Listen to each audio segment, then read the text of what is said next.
fuck me hard.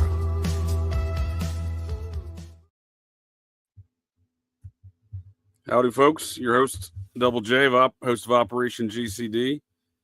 Welcome to another Fridaze here with Nick, host of the Occult Rejects. Nick, how you doing, bud? What is going on, sir? How are you? I'm doing good. Good. Doing well. How you doing? Rolling up. Gonna be doing great soon. Nice. We got our guest, Headless Giant. Headless, how you doing tonight, bud? I'm doing great. Another Fridaze. I love joining you guys. I'm sorry I missed it on Wednesday. That sounded like a really no worries. We had a good conversation. There was a couple times. Did you get a chance to listen to it? Yes, I did. I'm sure you heard a couple times, but I'm like, well, I wish Headless was here because I know he'd have a great comment on this subject. Yeah, man. I'm really looking forward to next Wednesday. You guys are having Data Doodah, right? Yeah, talking process church, the intersection of the process church and the Society of Cincinnati. That's so deep. You know, I mean, like very deep. The problem is that you can always tell a new conspiracy guy versus an old conspiracy guy because a new one's always going to say the New World Order as if that's even a thing. You know, right? Old what is that? Process church, Society of Cincinnati, all these other things, but you know. You're never going to hear that New World Order crap because that's basically just a cover story. You know, they want you to fight the New World Order because it doesn't mean anything. Right. Well, yeah, I have problems with just obscure terminology. I like to define things. If we're going to have a conversation about it, I prefer to have it, at least a definition of what we're talking about. So, like, and like the terms Illuminati or the terms like New World Order, like that's great. I mean, there's probably organizations I'll be happy to recognize that used to call themselves these things. Are they relevant now? I don't know. Are these other groups part of some sort of modern day manifestation of those old orders? Possibly, but I'm sure Nick's seen it just as much as I have, or you probably have as well, Headless. There's always these new occult organizations that want to claim lineage back to some time in the past so that they can somehow get some sort of more air of legitimacy, like, oh shit, we've been around since 1717. You know, that kind of tagline. Right. And it's like the game of whack-a-mole never gets beyond the 1700s when you talk about the Illuminati or the New World Order. You know, right. You have to bring it up to the present. And unless you do that, what are you really doing?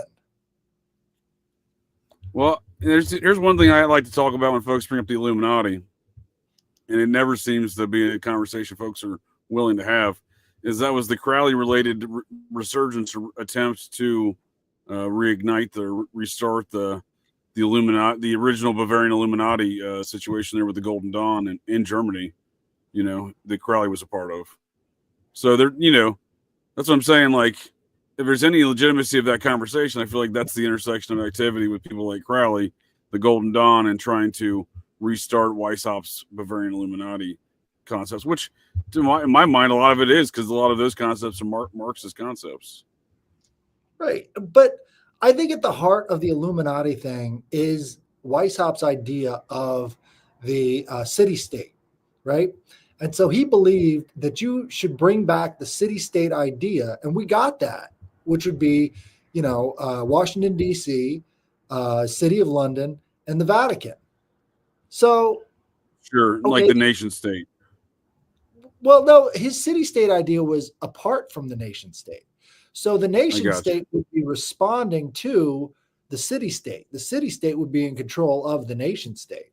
And so that's what they did is they made these hubs and they had all of their, lemmings and their shysters come out of these hubs and go into these hubs. It's like the idea was to form a cult within a cult. They got that. So what are we doing today? Well, now it's far more personal. Now it's far more about the individual and how to change minds from a person-to-person level. And we don't really have any kind of defense against that because we're all still talking about what happened in the 1700s. Sure.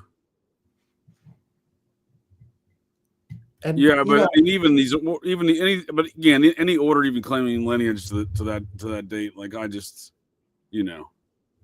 I have a hard time buying any of that. I mean, power changes in recent generations in America. You can see families and power shifting. That's what I'm saying. So, like, to believe that there hasn't been, I'm not saying organizations haven't existed since then, but they're not like, there's no Illuminati. I don't think there's one overarching Illuminati organization, right? Like that's been in power since then. In some ways there are, but in other ways there aren't. I think the idea of this Illuminati was about putting an idea on top of everything else. And this is where we get this sort of ideological bend to everything. Everything has to ascribe to some sort of ideology. You can never sort of take things on a case-by-case basis. So is it left-wing? Is it right-wing? Is it, conservative, liberal? All the rest of that stuff, that really doesn't apply to what you actually want in your own life. You have to sort of have these 3x5 cards that have a list of your beliefs, and that makes you easy to manipulate. If you think that you're going to get what you want by voting Republican, you are sorely mistaken. But I think that's sort of the intersection between Illuminism and what's his name? The guy who said, I disagree with what you say, but I will fight to the death for your right to say it. Voltaire. It's Voltaireism and Illuminism that gives you sort of the Paris model of parliament with the right wing and the left wing. And everything you could ever possibly want is supposed to be encompassed by the right wing or the left wing. And that all came out of the Illuminati kind of revolution in Paris. They didn't really have that before. You had to actually have things on a case-by-case basis. And once the left wing and the right wing came out, it was like, well, you have to be either one or the other. And from that moment on. What year are we talking here? What era is this? Well, this is shortly after the French Revolution. They set up parliament a different sort of manner than what was done before. And that parliamentary system is what's over most of the world. We have kind of like a different idea of it. But they saw what America was doing and their parliamentary system, and they're like, we don't like these checks and balances so much. Let's make it a winner-take-all system, and let's only use the people who are kind of ancillary to these main families. And so the French, the French. And so there were a lot of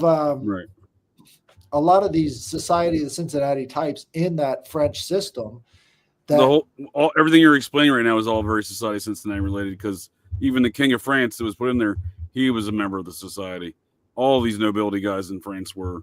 Marquis de Lafayette, the head of the French society, he was obviously a French nobleman himself.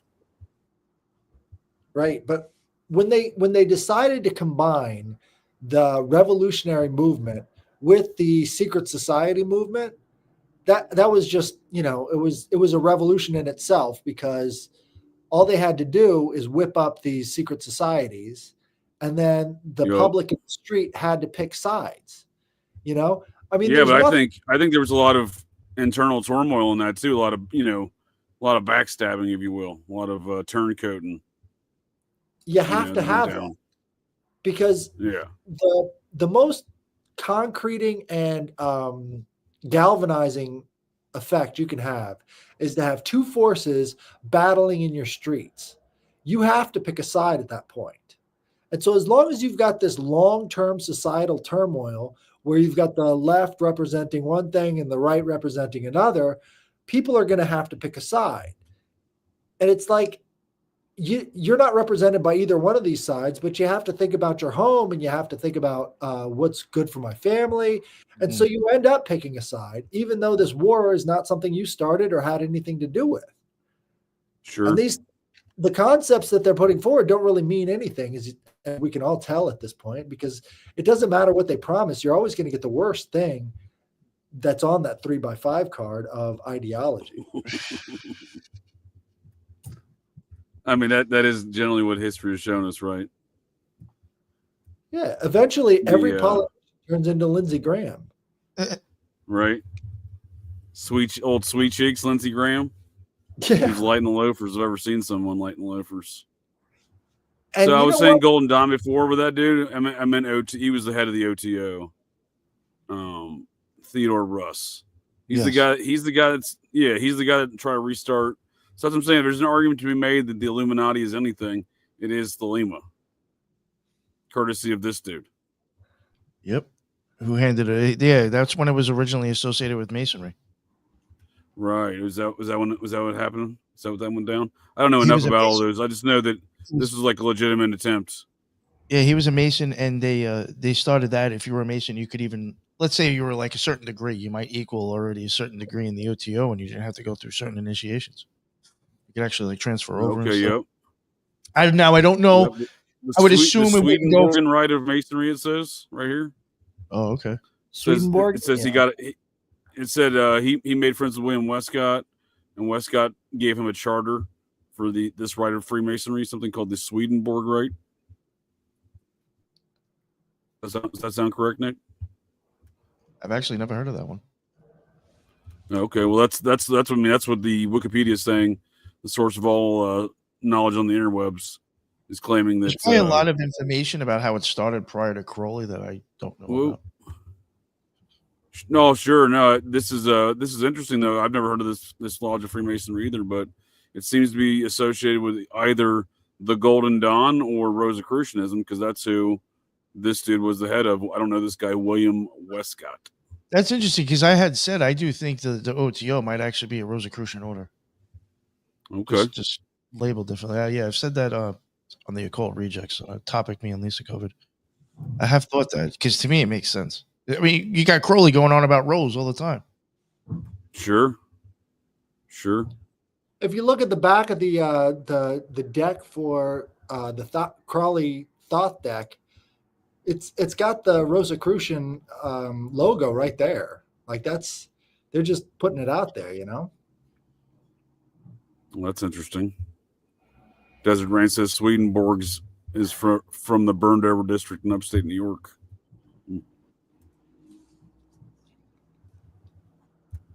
Interesting. So what does that indicate to you then on the cards of the Crowley deck there? What is that? Well, I mean, conclusion you draw there. It's very clearly Rosicrucianism, and you know, Rosicrucianism really got its. And there's no one else that uses those symbols but Rosicrucianism. That's kind of exclusive to them. Yeah, pretty much. I mean, yeah. They're an interesting bunch, aren't they? The Rosicrucians. Another thing that I do find interesting is that a lot of people that Crowley was influenced by, or they weren't considered Rosicrucians, but apologists. Like they were into Rosicrucianism and would promote it, but they, claimed that they weren't one. And, just another reason why I do think, like, believe it or not, I do think the OTO is actually like a Rosicrucian order. That's my opinion. That's interesting. Yeah. I've been to the. Go ahead. Yeah, the idea of Rosicrucianism really took a final form in the form of Martin Luther. So Martin Luther's symbol Martin Luther is the King. No, before him. Before him. Right. So before Martin Luther, there was rumors about Rosicrucianism, and they would always speak hypothetically about it. Martin Luther's symbol, his seal that he puts on everything, is the symbol of the Rosicrucians. And his idea was, if we could separate the church from this total control grid that they have, then we can, sort of get more of a foothold, right? And so he basically used the strife within.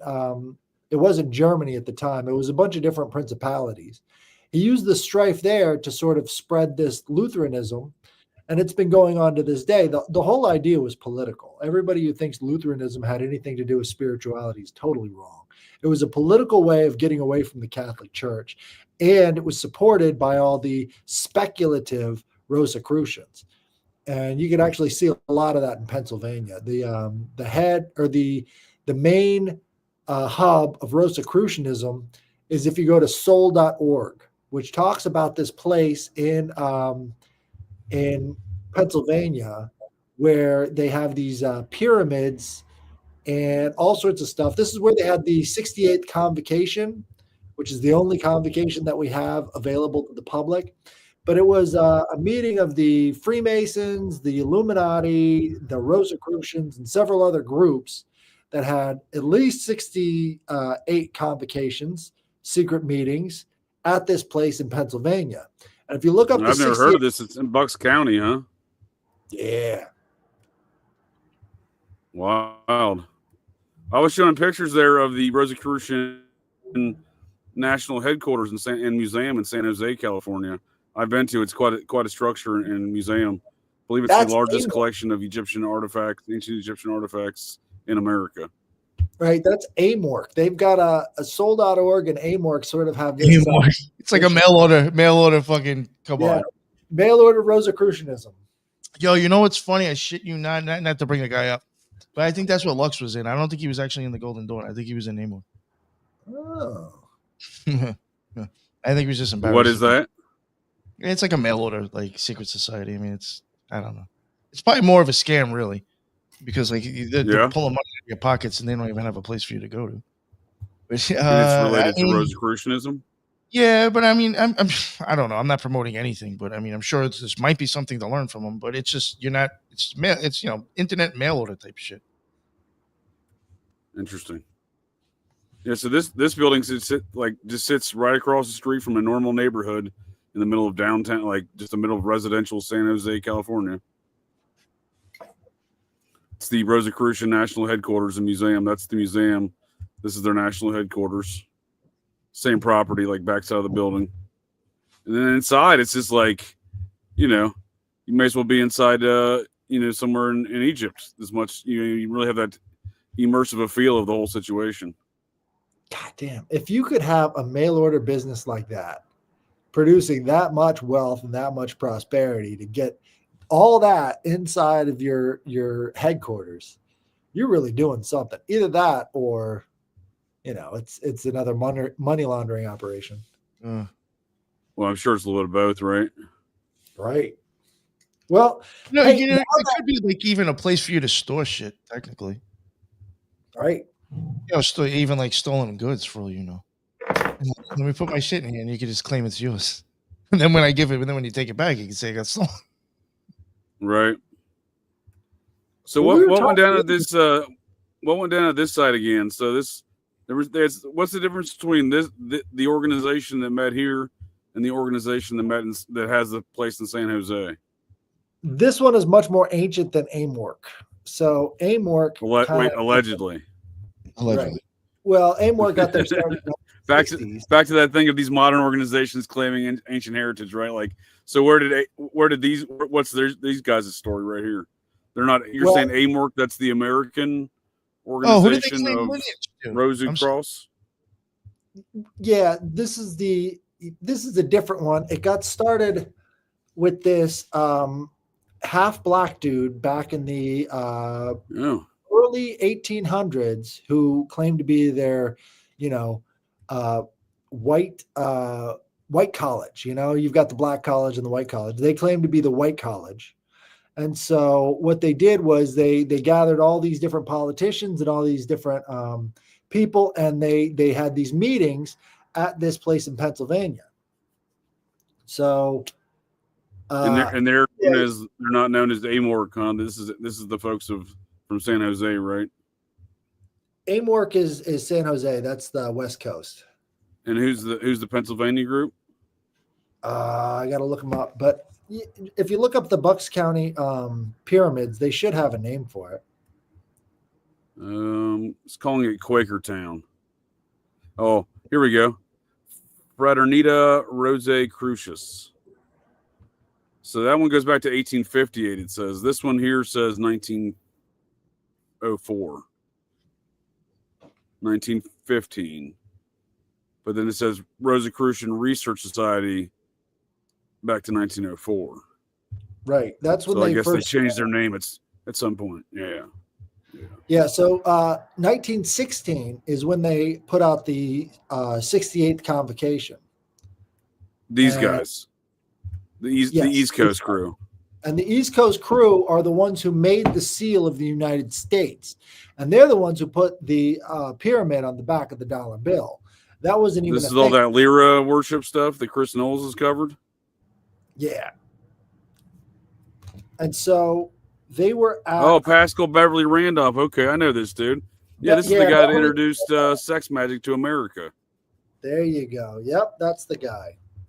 So this is the Beverly Randolph organization. So it says 1910 or whatever, but really distant cousin of mine, of the Virginia Randolph family. There you go. Jefferson would be part of that same family. Yeah, this is much more East Coast, much more ancient. It probably goes back to when Pennsylvania had what was his name? The monk in the wilderness. What was his name? It was the first portrait.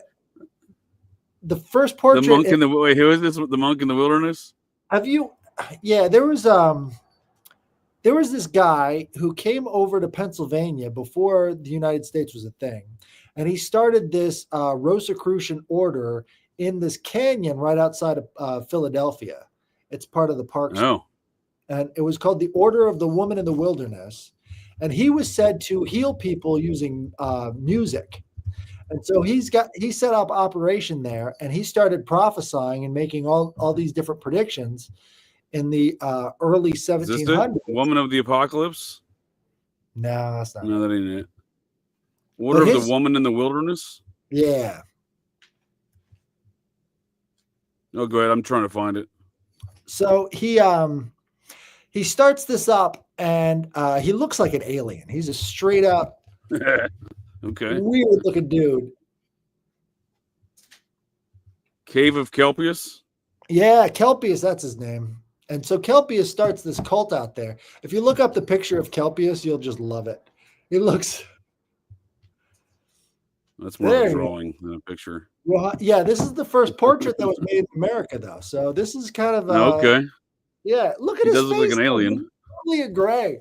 And so this guy is there doing his prophecy, and he's starting all these other spawned cult groups, but he was definitely part of this kind of Rosicrucian order. It's fucking creepy. Interesting. Oh, for sure.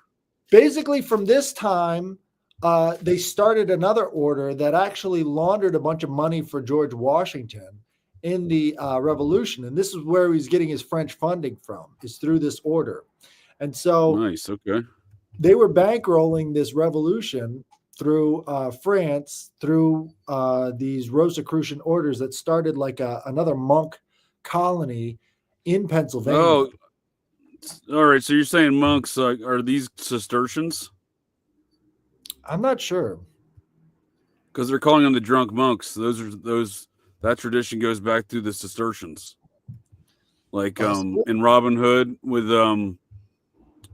Friar Tuck. Yeah, he's a Cistercian monk. The drunk monks. Yeah, so I'm only asking because those are the monks that created the Knights Templar. There you go. But yeah, Knights Templar, Rosicrucians, all of these ancient orders are coming through these avenues through Pennsylvania into the rest of the this little gray alien fella. This little gray alien fella also helped start the Amish.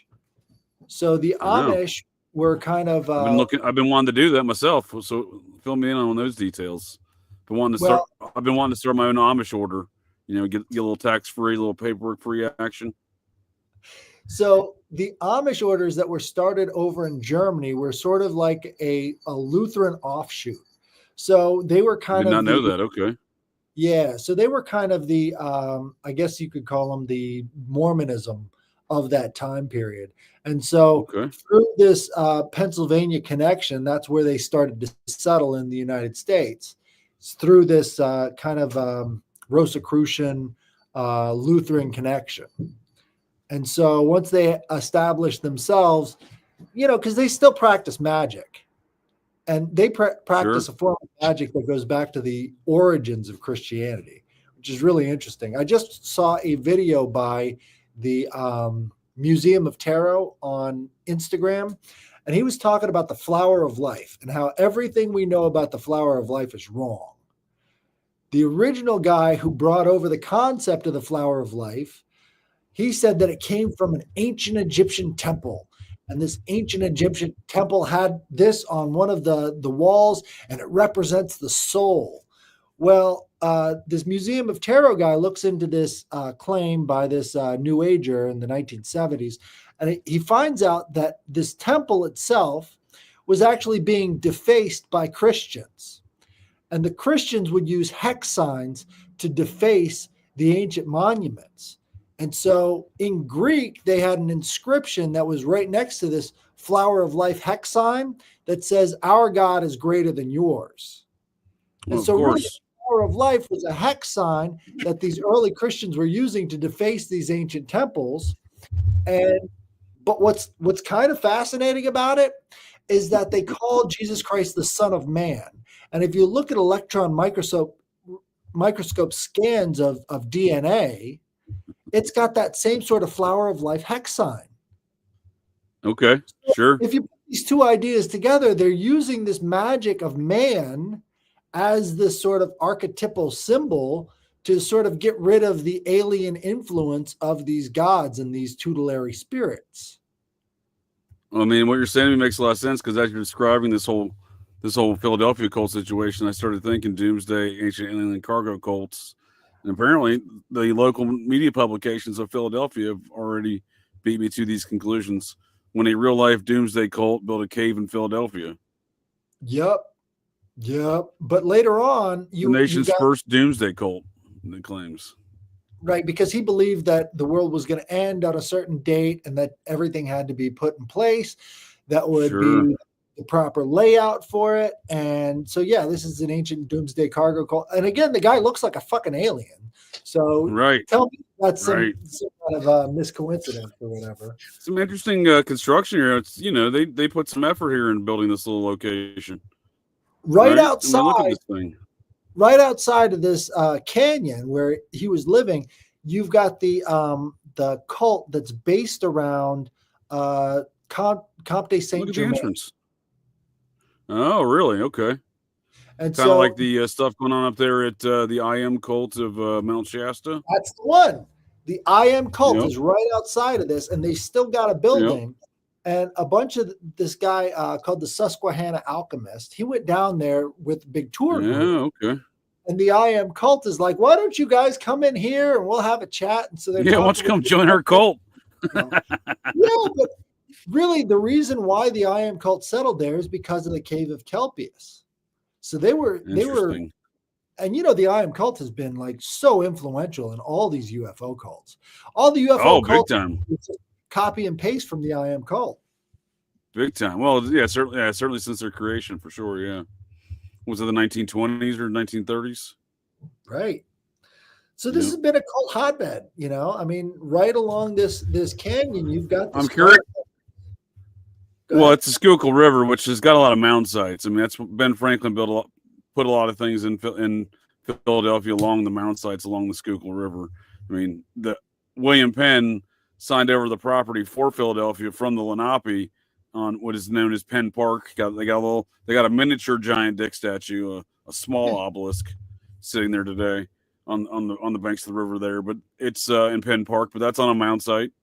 So the agreement for Philadelphia and essentially America was made on a mound site there. So I'm wondering what the proximity is to a mound site of this cave situation. I imagine it's probably right in and around a site. You've got the maps, buddy. I know you've got the maps. I'm gonna have to look at it. I've heard of these organizations before, but I've never really gotten that deep into it. But yeah, I'm vaguely familiar with Beverly, Pascal Beverly Randolph. But yeah, it's a very interesting thing with these. You're right. The I Am cult they remain very prominent today in a lot of parapolitical activities. I mean, they were all wrapped up in the QAnon stuff, right? Yeah, you see a lot of the influences of the I Am cult in there. You've got the idea of shifting from this alien messiah to this, Donald Trump messiah.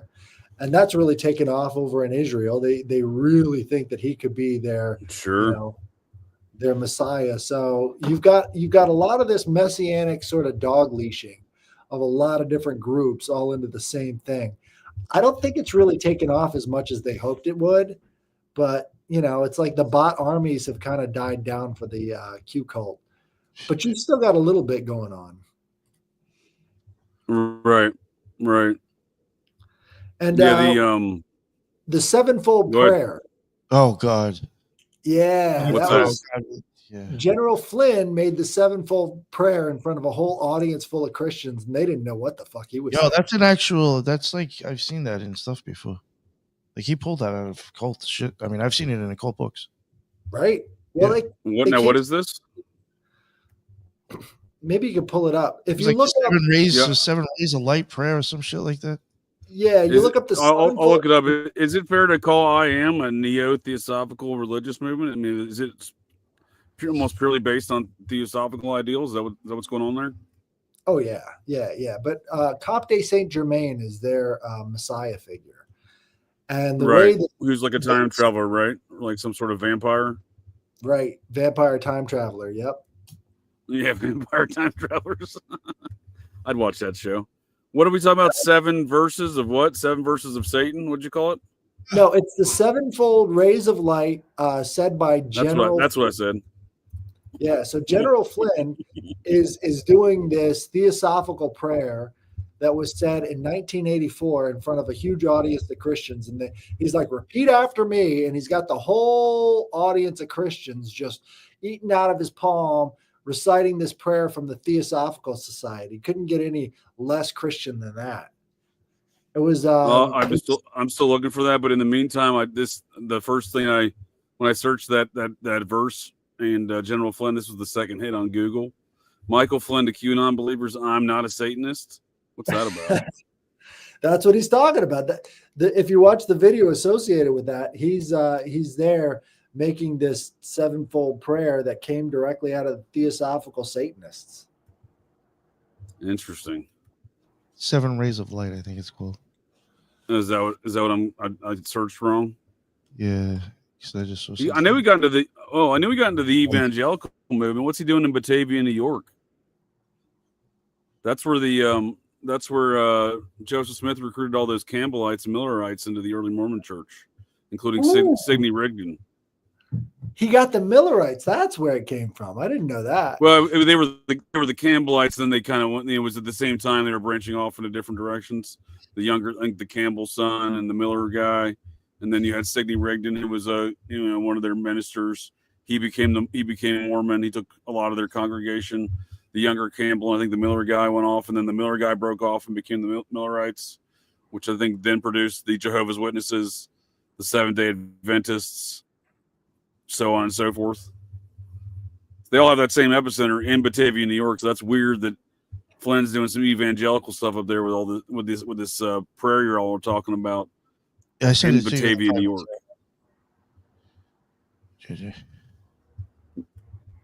That's long been a hotbed of some weird cult activity. Yeah. New York always is. Well, I mean, if you think about it, the Millerites was a huge scam that was meant to fail. And then it leaves a whole bunch of people without anchor, without base. So it's kind of like the Millerite movement was I guess you would call it the, what's it called? Alice in Wonderlanding of all of these people in New York. And so they threw them all out into the streets, basically. They said, you've got to get ready. Jesus is coming back in the 1840s. And then as soon as it all collapsed, you had all these other cult leaders come in there and start picking off the bones. I didn't know about the rights until I read this encyclopedia entry about it. And it's like in the 1840s, all these people thought Jesus was coming back. So they sold off everything they had. And then they all waited out on the lawn for him to return. And then nothing happened. And I didn't know what happened to them after that. But I guess that's the whole idea is you now have a bunch of spiritual refugees that you can just use for anything you want to. I think that's what the great disappointment is. So each time that these apocalyptic events did not occur, and they had to either the current cult leader either had to forego being a future cult leader, or he had to come up with a new story of why he was wrong. Each being a subsequent new version of the great disappointment. So who's this Elizabeth Clare Prophet lady that seems to be associated with this Theosophical cult? She was heavily associated with the meditation center inside the UN. So she's got deep ties into all this ancient Satanism, ancient. She's the one doing this. She's the one who's doing it, pushing the ideas of Alice Bailey. Is that what she take her from there? Yeah, she's the one who came up with the sevenfold prayer, the 7 rays of light. Okay. Elizabeth the prophet was, and then it was repeated verbatim by General Flynn in front of a crowd of a whole bunch of Trumpers, and he had them all repeat it. That's what I'm saying. So Alice Bailey came up with it, and then this lady, prophet lady, continued on with it. Well, she was sort of like the spiritual. Looks like they had this. Right, because she took over the Theosophical Society, right, Alice Bailey? Right. Well, it looks like this blog is comparing her version versus what am I looking at here? Nick, do you know what this is? Is this because it says right here? It says, "Let's match them up to the 7 rays of oh, okay, so this prayer is matching up to Alice Bailey's 7 rays of the Theosophy, as described by Alice Bailey. Is that what this is? That's what I got out of it. Okay, so the 7 Mountain Mandate, the mandate's distribution via Hillsong Church. What is this? Is this the stuff that Flynn was talking at? Was Hillsong Church? I'm not sure. Yeah, I don't either. I think he did it a few times actually too. I knew he was big in the evangelical movement. I didn't know he was big in this Theosophical situation.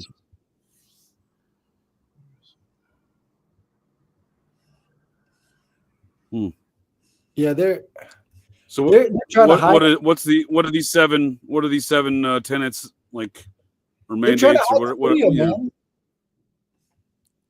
They're trying to hide the video, but there's a great video of him saying it. Oh, here we go. It's a TikTok video. Okay. Let me see.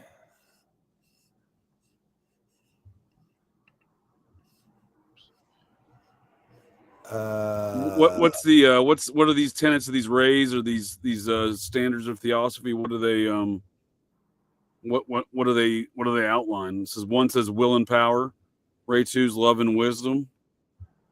These are just their philosophical understanding of their worldview, right? Well, you know how theosophists do it. They like to code everything in layers upon layers of philosophical mumbo jumbo and jargon, and they never actually say what they actually mean. So this thing is a coded sort of 7-fold, planetary magic that they're using based off of the spells around the 7 planets. And what you're trying to do is with the 7 rays of light is you're trying to sort of condense that into a certain type of vibration within the minds of the people who are saying it. That's why you've got to repeat it. So I've got the Michael Flynn prayer. I don't know. Can I share my screen? Just put it in the private. Well, you can do that or put it in the private chat, one of the two. All right. Let me give you the TikTok video here. So it looks like they're calling Donald Trump some sort of anointed King Cyrus. Who's that? I don't know. King Cyrus. It says they call Donald Trump an anointed King Cyrus. Not Billy Ray, right? I hope so. God, I hope so. That'd be great. That's the crossover we need. Right? The 7 mountains of influence and an end times prophecies. So the I always have a hard time saying that. The Theosophists. There we go. They they're doing end time stuff. They're doing apocalyptic stuff. Well, they've got to. I mean, it's the same as the Millerites. What they want to do is get as many of these Christians into this end times cult as they possibly can for another great disappointment.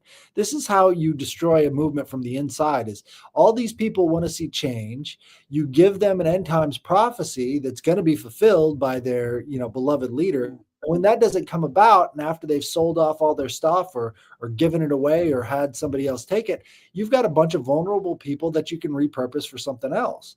So a lot of this Trump, end times, Q-tard, whatever, is all about getting as many people sort of funneled into that channel as possible. I put that in the chat if you want to show that. Yep. It's got ready to go. Side by side, Elizabeth Clare Prophet doing the same prayer. I am asking your help in the tremendous task of informing and alerting the American people. For we are opposed around the world. We are your instrument of those sevenfold rays and all your archangels, all of them. I am here, O God, and I am the instrument of those sevenfold rays and archangels. We will not retreat. We will not retreat. We will stand our ground. And I will not retreat.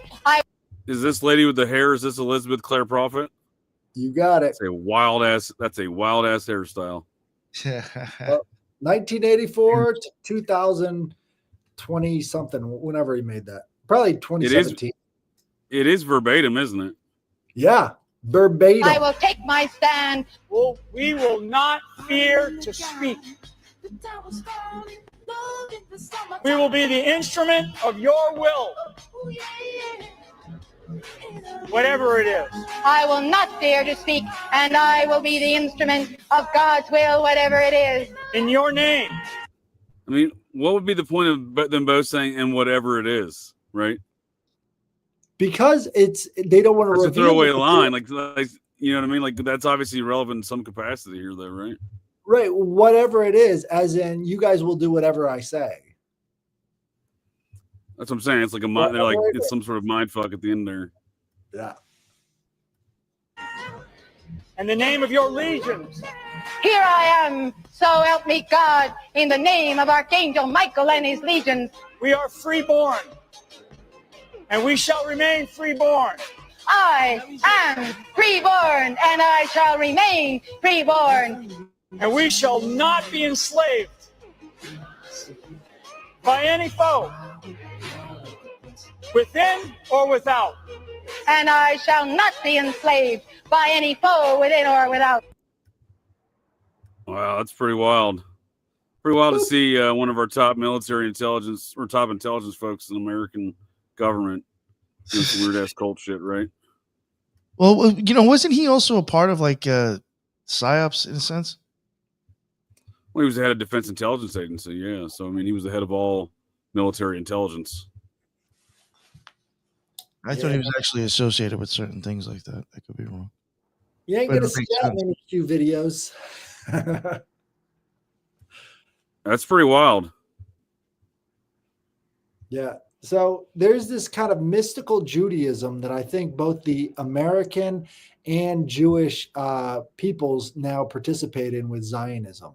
So all the top Zionist pastors, all the top Zionist rabbis are all in on the same kind of mystical religion that they're not really talking about the nature of to their sheep.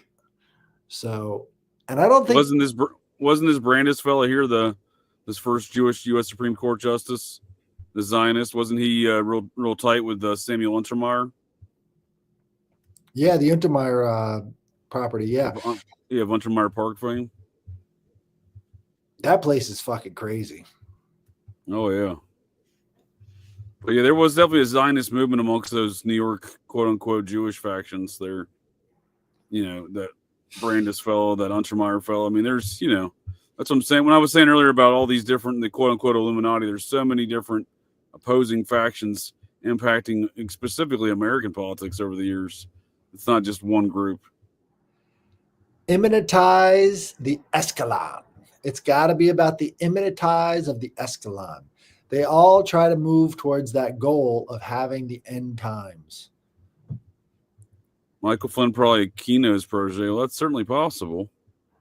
They all I would be curious. No. Well, I'd be curious to know where they cross paths. Well, they certainly cross paths. Aquino's book is part of the required reading material of most military, universities. If you're going to a military university, you're going to have to read Mind War by Michael Aquino. So it's part of their learning. Well, he taught at the JFK Special Forces Warfare Center in Fort Bragg as well. Aquino, that is, at a time when, you know, Flynn may have been starting his career, right? So see what I'm saying? Like being a protege, there actually may be a lot to that, because Flynn may have actually went to the Warfare Center school, and Aquino may have been his instructor. And Flynn's the perfect kind of messianic character. He went to jail for this, and he's fighting for you and all the rest of this stuff. And meanwhile, he's really a Judas goat here. I don't think there's anybody who they'll put up on a stage that isn't a Judas goat at this point. They know who their friends are. Do you? Where do you think he falls in line with Team Trump? Well, I mean, that's the thing. They're trying to eminentize the Escalon, so it really doesn't matter what is that. What is? I saw that comment. What is that? What does that mean? They want to make the end times, the Escalon, imminent. Right. They want it closer and closer. That's been going on for a while. Sure.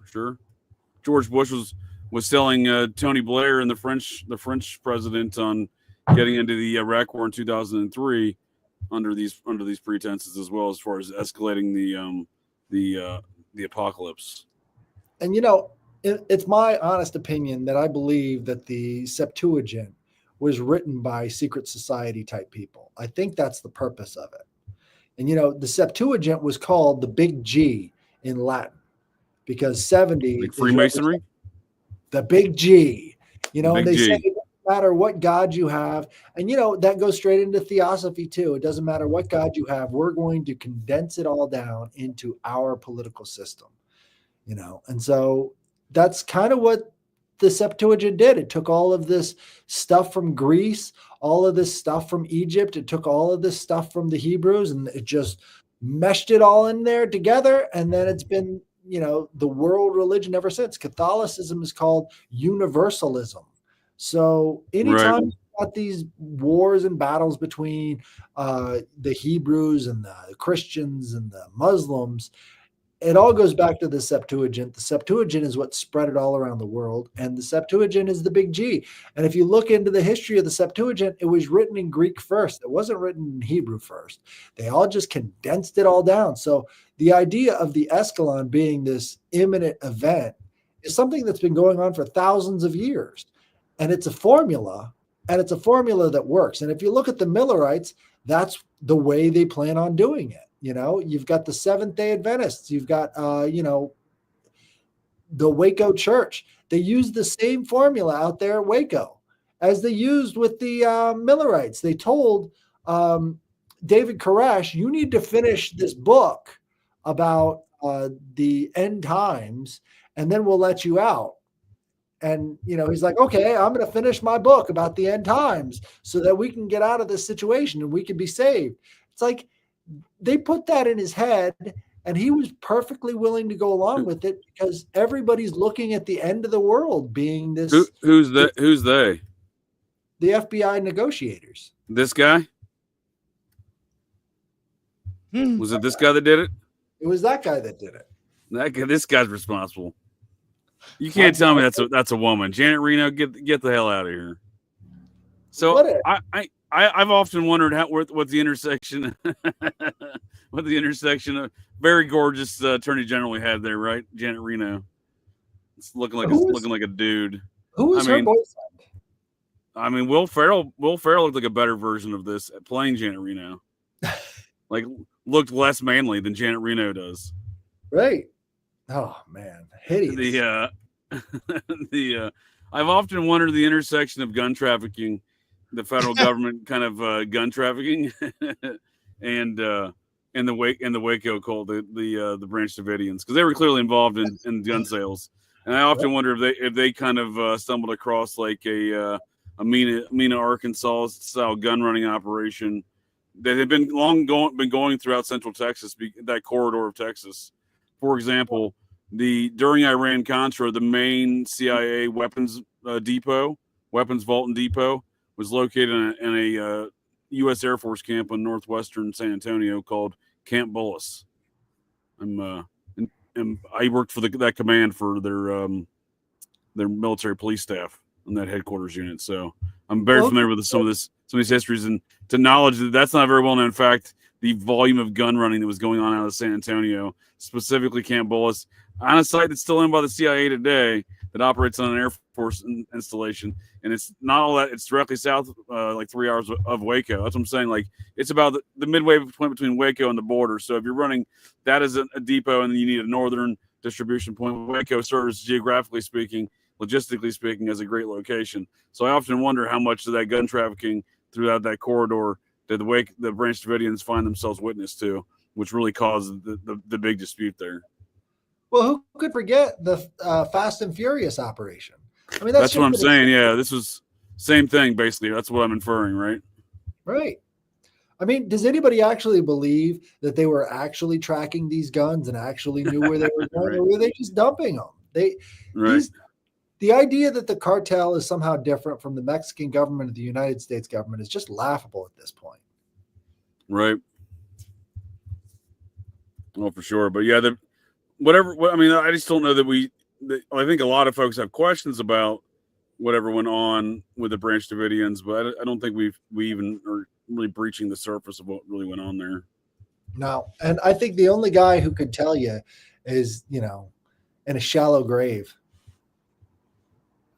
Right. I don't think, because this whole thing about the Waco people was about AR-15s, because that's what they were smuggling. That's what I'm saying. Right.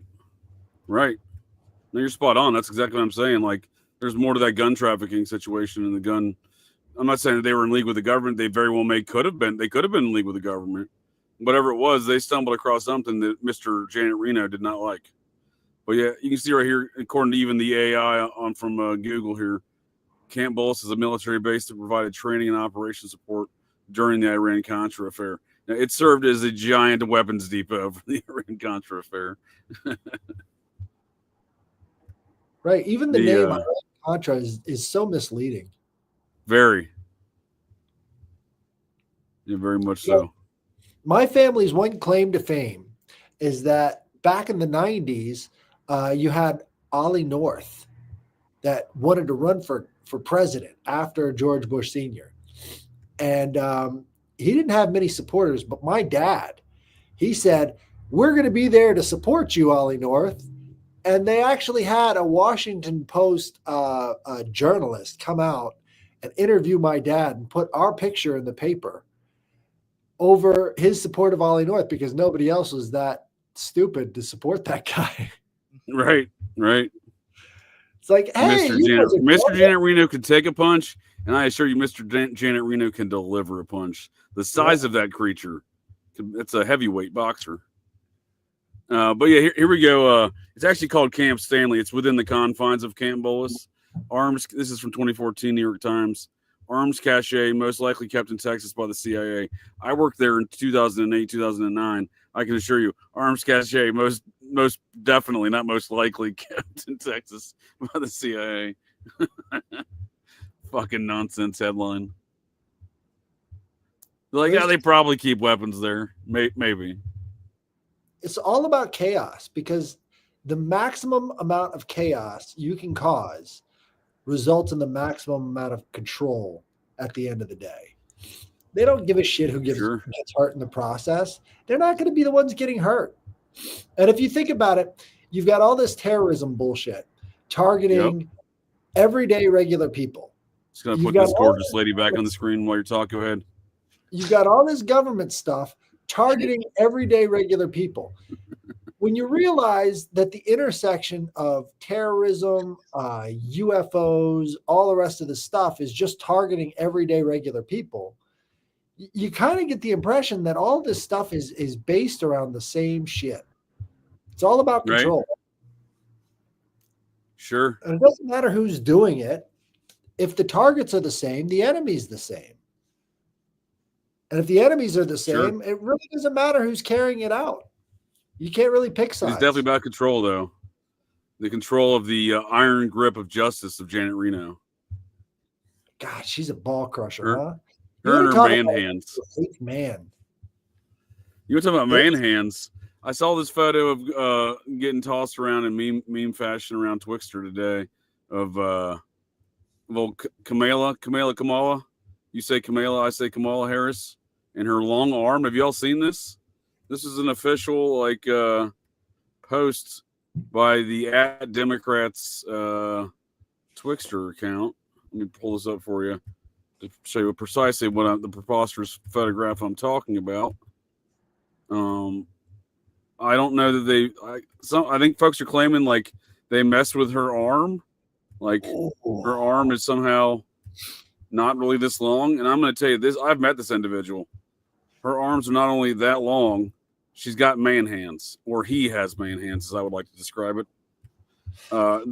When this individual was the Attorney General of California, I definitely remember meeting this individual, shaking this individual's hand, turning to my associate and saying, "Holy shit, she has man hands." But look at this arm, dude. I mean, like, what is the size of this arm, dude? I don't know. It's outrageous. Yeah, kind of, right? Right? Well, I mean, you know what? She could have been genetically designed to give hand jobs under a table. Oh, so she needs the go gadget reach. I see what you're saying. Right. it's a kung fu grip. That Janet Reno kung fu grip. Yeah. This is his superpower. And as soon as you find out it's a him, they got I mean, let's be honest about the situation. I mean, outside of the length of the arms, the size of the hands, what female qualities do you see on this individual? Yikes. They're lacking. I assure you, they're lacking. And I don't think it's that big of a stretch of the imagination, because they actually do have transgendered gods for a lot of reasons. One of those reasons being she is of a Brahmin Indian class of Hinduism, and they do have transgendered gods in Hinduism, where they, as a child, apparently, they have, I'm not Hindu, and I could be misquoting some of these things, but my understanding is that as a child, you're basically given a god to follow as like a spiritual guide in life, one of their pantheon of gods within Hinduism, or you're chosen, somehow it's chosen or assigned to you. Well, there is transgendered ones. So, like, you know, what I'm saying is, you know, this could be a very accepted thing within her class of society within Hinduism, or his class. Shim's class. Them's class. I mean, her husband, I mean, let's even look at her husband. You know what I mean? This guy, Doug Emhoff. Does he, I mean, there's nothing hetero about this guy, if you ask me. I'm just saying, like, you know. Him and Tim Waltz could, they're definitely leading up the White Dudes for Kamala 2028 campaign, is all I'm saying.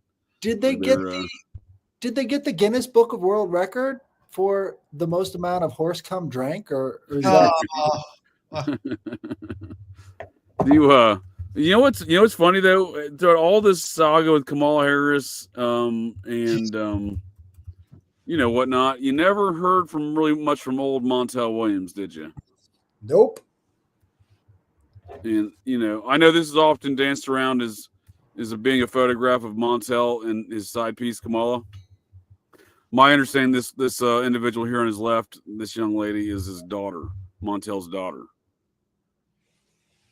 So I'm not saying it's not his side. Kamala was not his side piece, but I'm just saying, like, it's probably just his daughter, and maybe they're not banging his daughter. Who knows? That Pete Thomas, you beat me to it. Here's the other interesting thing I find about Montel Williams. Pete Thomas just wrote he's in the Navy. That's not. I mean, that is a joke to, you know. I guess the kind of the YMCA was the Village People, right? In the Navy, kind of homosexual jokes here regarding whether or not Kamala Harris is a dude, but he's actually literally in the Navy as well. He was a Navy intel officer, Office of Navy Intelligence. Did Kamala give him AIDS? I thought Kamala gave him AIDS. Yikes! I don't know if that's accurate, but I'm pretty sure he just retired a few years ago. Montel Williams, like when he was a TV host doing his, like, you know, Jerry Springer-esque scene, right? The Montel Williams Show from 1991 to 2008. He was a U.S. naval officer. Wow. Yeah. Well, you know, the Navy started the recording industry, so it wouldn't be that far of a stretch to think that naval intelligence would still want to maintain some sort of control over the scene. Yeah, he's an academy grad and a lieutenant commander. He retired in 1996. It says. Yeah, 1974 to 1996. So he's literally he's on TV, and he's also so the Montel Williams show could be viewed as a project brought to America by the Office of Naval Intelligence. I don't think that's a stretch to say that. If the guy's maintaining his clearances and his service as a lieutenant commander in the Office of Naval Intelligence, like, I don't think that's a stretch to claim that program is at least sanctioned by the Office of Naval Intelligence. I have a PSA for the audience real quick. Never cheap out on the wine opener, because you're gonna be sitting there for 30 minutes trying to get the same freaking cork out. PSA. Is that what's happening? That's what's happening. I just think that's so weird. I like when I first discovered that. I don't know. I was looking in further to this CIA O&I feud that seems to be going on in America. I was like, holy shit! Montel Williams was lieutenant commander in the Office of Naval Intelligence. That's fucking wild. Not outside the realm of possibility, because they're the predecessor. They were sort of the nation's. Yeah, they're the OG intel agency. Right. Yeah. And so there's always been sort of like this feud going on between them and the CIA. And Kamala Harris is an interesting character. So I don't know what relation she has to old Juicy Smollett or Juicy Smollett there. The guy that was involved in all that nonsense and seemingly walked from creating a whole fake, lynching incident.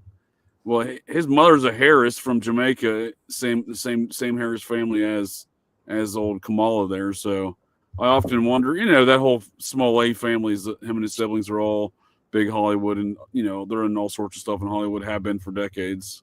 My boy, have you seen the episode Nick and I did about Kamala Harris and the Knights Templar? No. About that. So this is on the Occult Rejects? Yeah, she was involved in this strange kind of the police department. Yeah, the police department. They called themselves the Knights Templar. Well, I was drawing it back to the Knights Templar cartel in Mexico, and the main it was a cartel that got taken out by El Americano. Have you ever heard of that guy? No. Mormon dude who smuggled a bunch of weapons down to Mexico so that he could fight this cult of the Templars.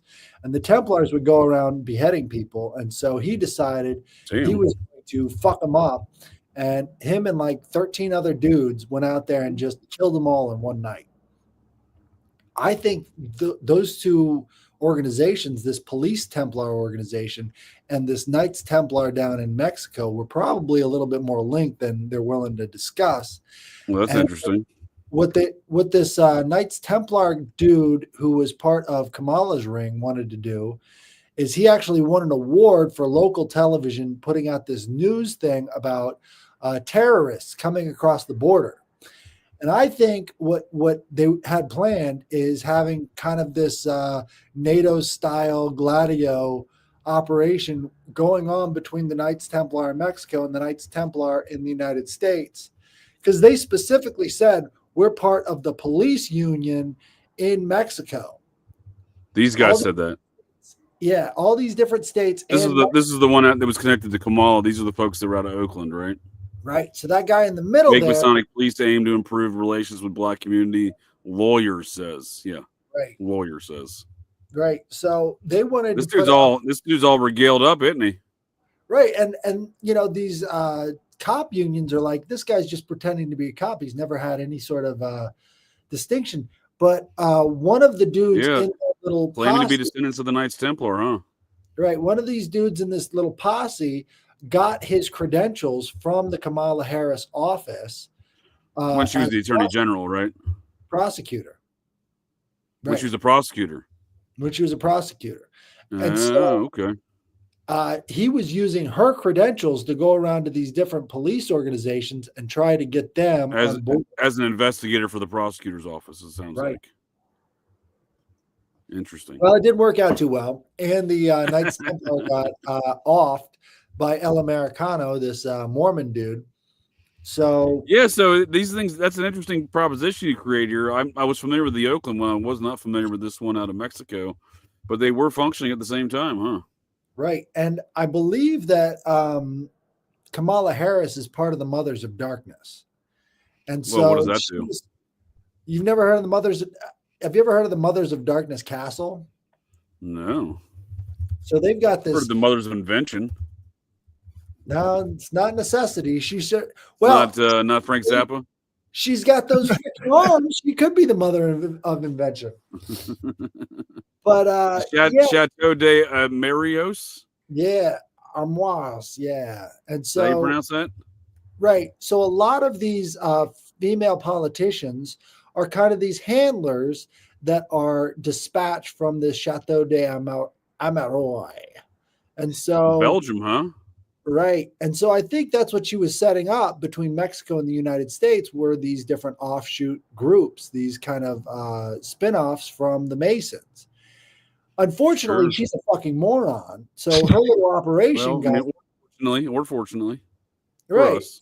So her little operation got, torpedoed pretty quickly. And so she was just sort of in the background of these different politicians, and she just fucked her way to the top. She did indeed.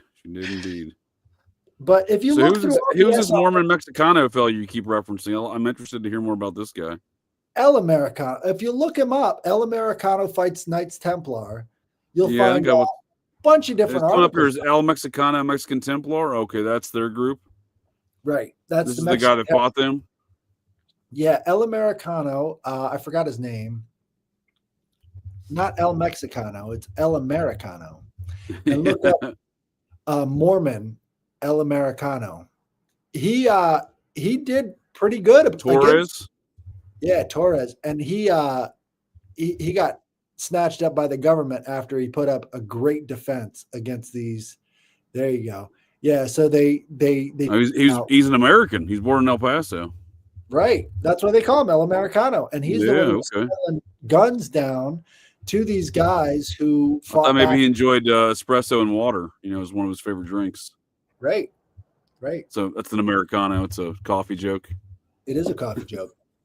Coffee joke. Now this is crazy. So he was a Mormon too, huh? Yep.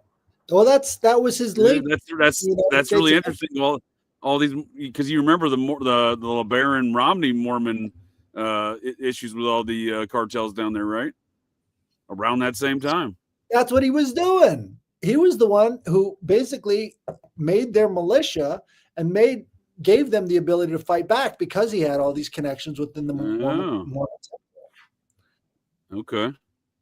So El Americano, he went out there and he just fucking killed them all in one night. So that was the end of the Templars. And then the Mexican government are like, no, you can't do this. You can't actually fight back against these people who are, beheading folks. Now, so he pulled a Benicio del Toro from, have you seen the movie Sicario? Sicario. No, I do want to see that. Yes. Though. Oh, yes. It's a great. That was a great movie. That's what I've heard. Yeah. I heard what you're describing is basically Benicio del Toro's character in that. Right. Well, Benicio del Toro acted all on his own in that movie, but this El Americano guy organized a really good fucking resistance, and he actually had all the people armed up to go. Yeah, but a lot of those characteristics you're saying is like the kind of the characteristics of Del Toro plays an attorney that worked for Pablo Escobar, but I mean you're describing a lot of the same characteristics that he's portraying in that film. Right. Great Did movie. You see the Nick Cage movie, The Incredible Burden of Awesome Talent or whatever? You told me about that one, I think. No, I haven't got a chance to see it yet. Oh, it's fucking great. That came out last year? I think there's a bunch of memes that came out. Last year? When they're looking at each other in the car, it's got the guy from the Star Wars spinoff. What's his name? I forget. But he was the one. Fella. No, he's Hispanic, but he plays this sort of unwitting dupe of the cartel down there. And then Nick Cage gets involved with him because he's paying him a lot of money to give like acting lessons or be at his birthday party. And then Nick Cage and him develop this friendship because they both like the same movies and whatever. And then they realize sometime in the movie that they have to kill each other because Nick Cage starts working for the CIA. Yeah. And so Nick Cage is supposed to bust this guy who kidnapped a debutante. I don't want to ruin the third act twist, but it's great. What was the name of this film again? The Incredible Burden of Awesome Talent or something. If you look up Nick Cage Incredible Talent. Oh, The Unbearable Weight of Massive Talent. There you go. Unbearable Weight of Massive Talent. That's just fucking great. No, I definitely heard it. I've heard you and someone else tell me about this. This is a good movie from what I hear. Yeah, it's awesome. But this is where you get a lot of these memes from this movie because Pedro Pascal. Yeah, Pedro Pascal. He did a great job in it. And like, there's this one scene where they're both really, really high on acid, driving down the street, and they look over at each other. It's just phenomenal. NPH is in this movie. NPH. Neil Patrick Harris. Yeah, just the kind of a side role. That's a weird. Nick Cage seems like a weird casting. Nick Cage has this alter ego inside of his head as the super actor. Guys, right? And that's the plot. Well, that's part of it. So Nick Cage, he can't handle all this talent, this raw acting talent. And so he's got this character in his head that comes through anytime he's questioning himself. And this character is always telling him, you can do it.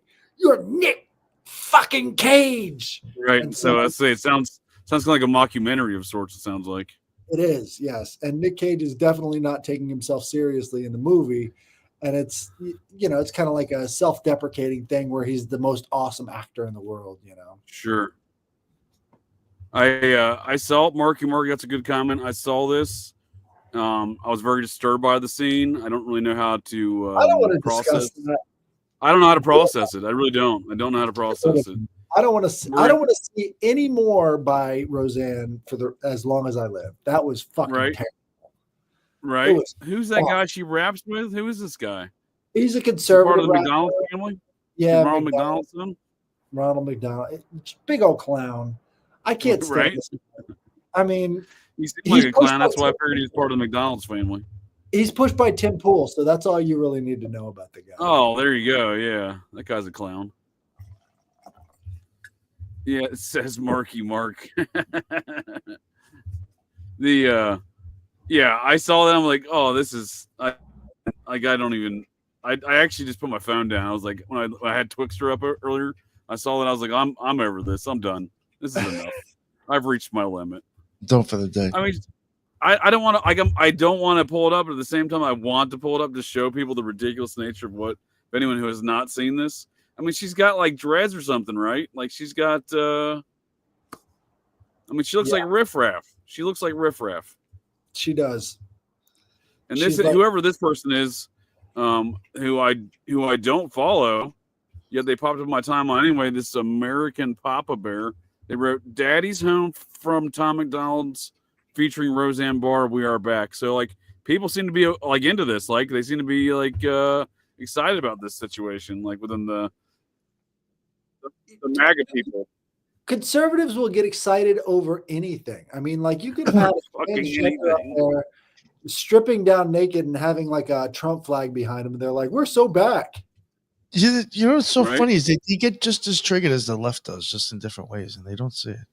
No. I mean, this is ridiculous. Oh God, this guy. Yeah, that's a fact. You got lipstick all on your beard. You're a man that is. I mean. That's about all I can take. She looks like Riff Raff, the rapper Riff Raff, right? Like is that the scene she's going for there? Yeah. How did she become this like conspiracy culture thought leader all of a sudden? Is it the size of her hat? Is that what you're implying? Yeah, she's got a small one. It's a really tiny hat.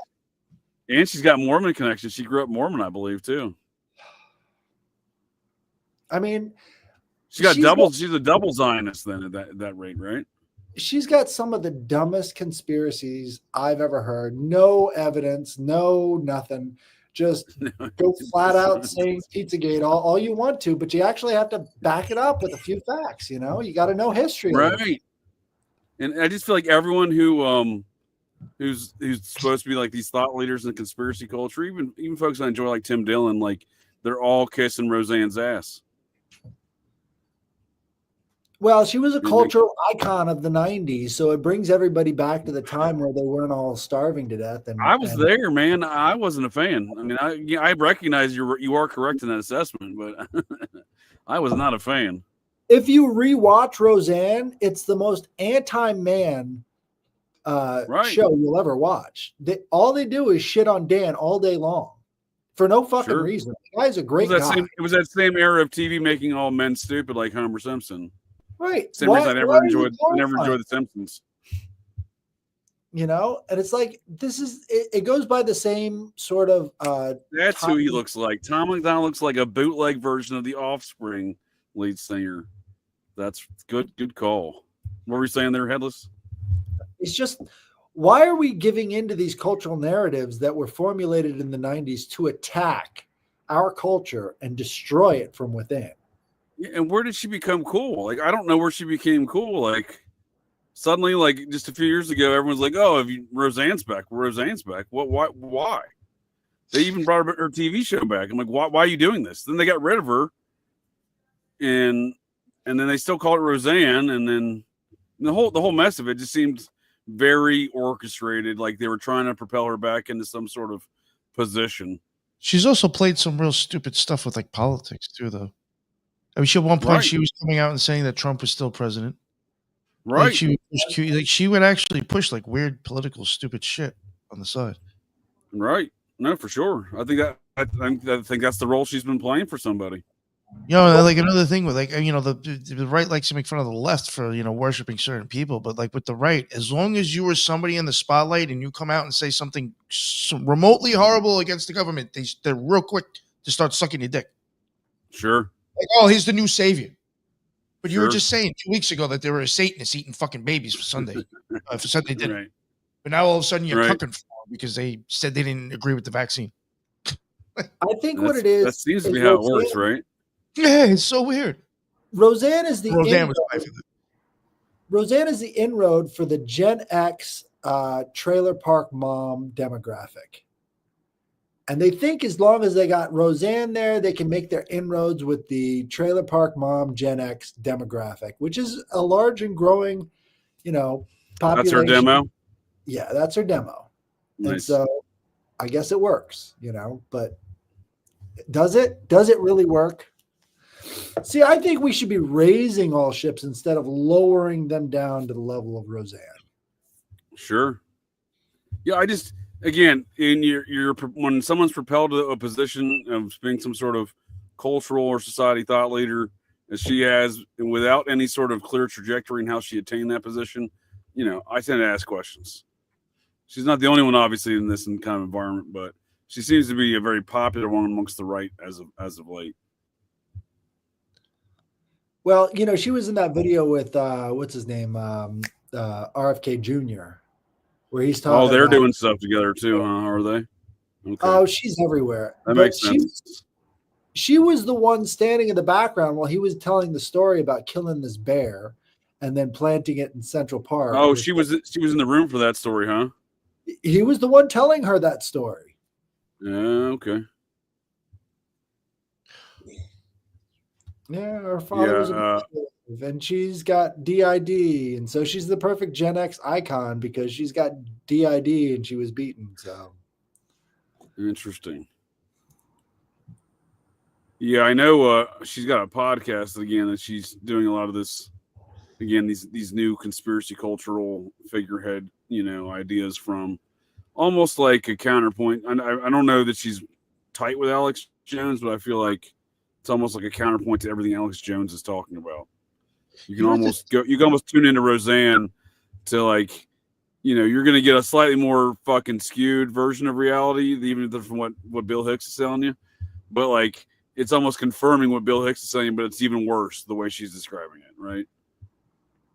Right. Well, she's a 90s Democrat, which means she's a 2020s Republican. Sure. And I think that's the way they view it, is because 90s Democrats are 2020 Republicans if they actually stayed consistent over that amount of time. But what they're not doing, is they're not actually looking for ways of growing in responsibility and accountability. That's something that neither side wants to do. And if we're real serious with ourselves, what conspiracy culture does is gives people a way of avoiding that accountability because they can say it was X, Y, or Z. What they're not doing is learning from how the enemy works their operation and figures out ways around it. Because if that was the goal, we could be making progress. Instead, it's how do we offset the accountability that we should be expressing? And a lot of people find that the best way to do that is to regurgitate these cultural icons and give them messianic status, you know. Sure. Well, how do you think? I don't know if she's had to explain this, but this is something. This is like my most memorable Roseanne Barr like memory from the '90s. What do you think she does to explain this one? In 1990, someone thought Roseanne Barr singing the national anthem was a swell idea. Has she had to defend this at all? Because didn't she also spit in the middle of it or something like that to like right at the end of it? Yeah, what is it? She spit and grabbed herself. Yeah, that's right. Right, like she was very, very demeaning towards America, so to speak. So I wonder how she's defending that with her new MAGA gangster rap hit song there with Ronald McDonald's kid Tom. Well, again, it's all about just layering on the amount of American flags you can wear. If you have 5 or 6 layers of American flag wrapped around you, then you're safe. You can go piss on the national anthem. Yeah, absolutely. I used to get on Facebook and I would challenge people to justify these wars in the Middle East, and they would get really pissed at me. And I go, you know what? You sound like you want to fight me. So I'm going to put on my Class A uniform. I'm going to wrap my eyes in an American flag, blindfold, and I'm going to put an American flag around my neck as a cape, and then you can hit me. I'll give you a free hit. Nobody took me up on it.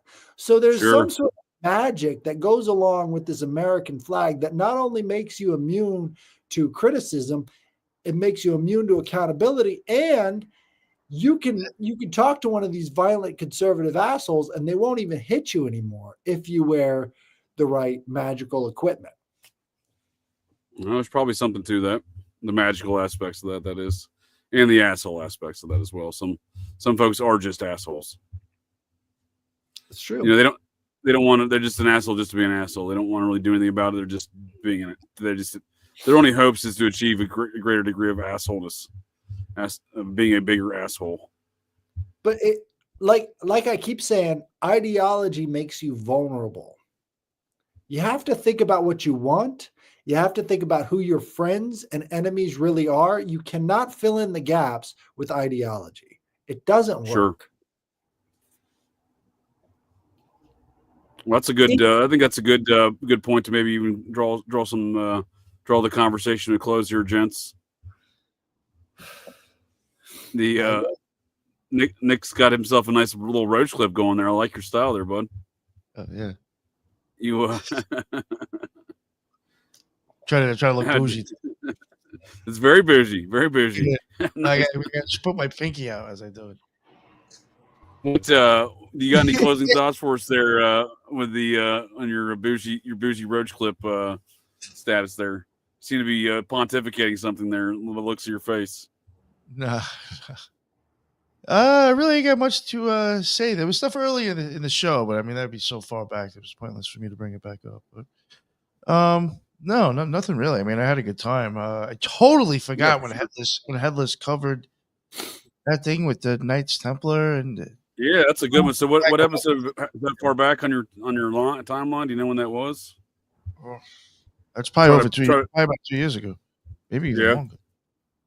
Yeah, believe it or not, I mean, I think except for maybe like Teresa, I think Headless has been like the most consistent, longest person on the show. Yeah, I'll pull up a link from your old show and put that in the show notes for folks. Yeah, I definitely want to check that out too.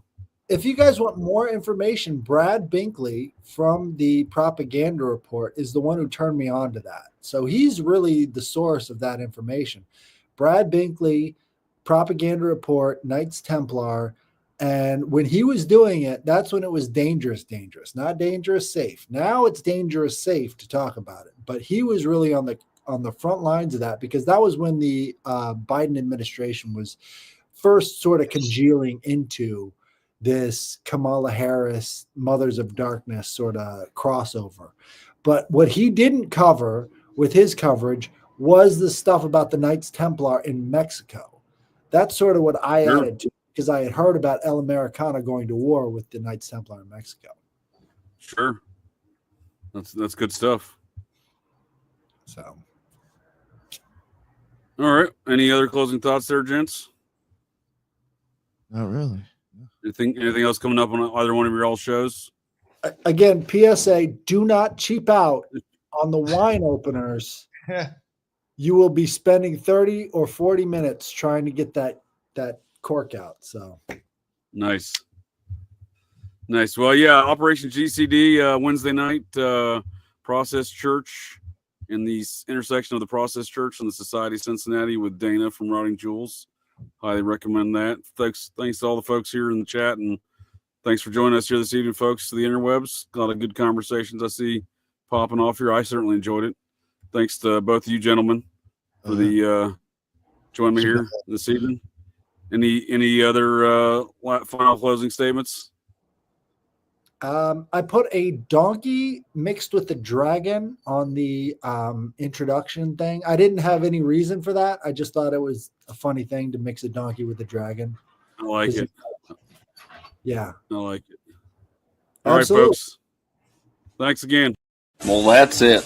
That's the show here, folks. So the next time you're out on the town, visiting your local watering holes, or perhaps just meandering around, and you hear the unmistakable sounds of metal clanking, and you spot signs of a disturbance, but check your six. Look in that garbage can, 'cause you never can tell. The GCDs may be loose in your town.